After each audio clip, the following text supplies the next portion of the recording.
5 महिन्यांपूर्वी झालेल्या लोकसभा निवडणुकीत महाराष्ट्रात अपयशी ठरलेल्या महायुतीच्या नेत्यांनी विधानसभेत आवश्यक ती काळजी घेत नियोजनबद्ध पद्धतीनं प्रचार केल्यानं विधानसभेच्या निवडणुकीत महायुतीला बहुमत मिळालं। या निवडणुकीत राज्यातील 288 जागांपैकी 50 जागाही काँग्रेस, शिवसेना, राष्ट्रवादी काँग्रेस आणि त्यांच्या महाविकास आघाडीला जिंकता आल्या नाहीत, तर महायुतीनं तब्बल 235 जागा जिंकलेल्या आहे।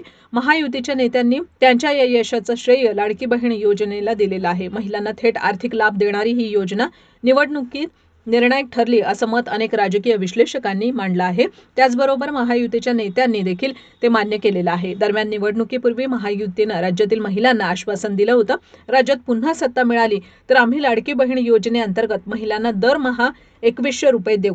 राज्यात आता महायुतीची सत्ता आलेली आहे, त्यामुळे या योजनेतील पात्र महिलांना त्यांच्या बँक खात्यात 2100 रुपये कधी येणार याची प्रतीक्षा लागून राहिलेली आहे। दरम्यान महिलांना 2100 रुपये मिळण्यासाठी 7 ते 10 महिने लागू शकतात असं दिसतंय। राज्य सरकारनं जाहीर केलं होतं की नोव्हेंबर महिन्यात लाडकी बहीण योजनेचा पुढचा हप्ता दिला जाईल, मात्र नोव्हेंबर महिना उलटला तरी महिलांना या योजनेचा हप्ता मिळालेला नाही। अशातच महाराष्ट्र भाजपमधील वरिष्ठ नेते आणि महायुतीच्या राजीनामा समितीचे अध्यक्ष सुधीर मुनगंटीवार यांनी या योजनेबाबत मोठं वक्तव्य केलं आहे। त्यांच्या वक्तव्यावरून जाणवतंय की या योजनेअंतर्गत महिलांना 2100 रुपये मिळण्यास विलंब होऊ शकतो।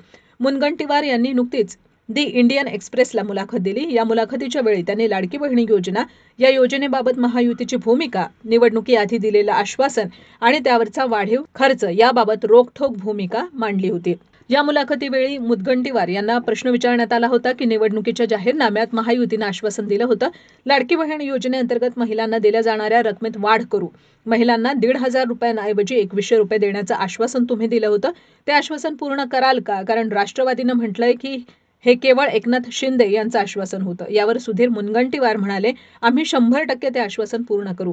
महिलांना दिली जाणारी रक्कम 1500 वरून 2100 रुपये अशी वाढवली नाही तर देशभरात आमची प्रतिमा खराब होईल। निवडणुका जिंकल्यानंतरही आश्वासन पूर्ण न करणारे अशी आमची प्रतिमा देशभर पसरवली जाईल। मी मुख्यमंत्र्यांना पत्र लिहिणार आहे की आपण आपल्या शब्दांवर ठाम राहायला हवं। महायुतीचा जाहीरनामा समितीचा अध्यक्ष या नात्यानं मी आमच्या जाहीरनाम्यातून, संकल्पपत्रातून दिलेली आश्वासनं धुळीस मिळू देणार नाही। आमच्या सरकारमध्ये प्रत्येक पात्र महिलेला 2100 रुपये देण्याची क्षमता आहे। मला वाटत नाही की आमचा कोणताही मित्रपक्ष याला विरोध करेल। वाढीव रक्कम कधीपासून दिली जाणार, जानेवारी की जुलै, कोणत्या महिन्यापासून ही वाढीव रक्कम द्यायची यावर चर्चा केली जाईल। आम्ही गेल्या वर्षी भाऊबीजेच्या दिवशी ही योजना चालू केली होती, त्यामुळे आम्ही पुढील वर्षी भाऊबीजेपासून ती रक्कम वाढवू शकतो।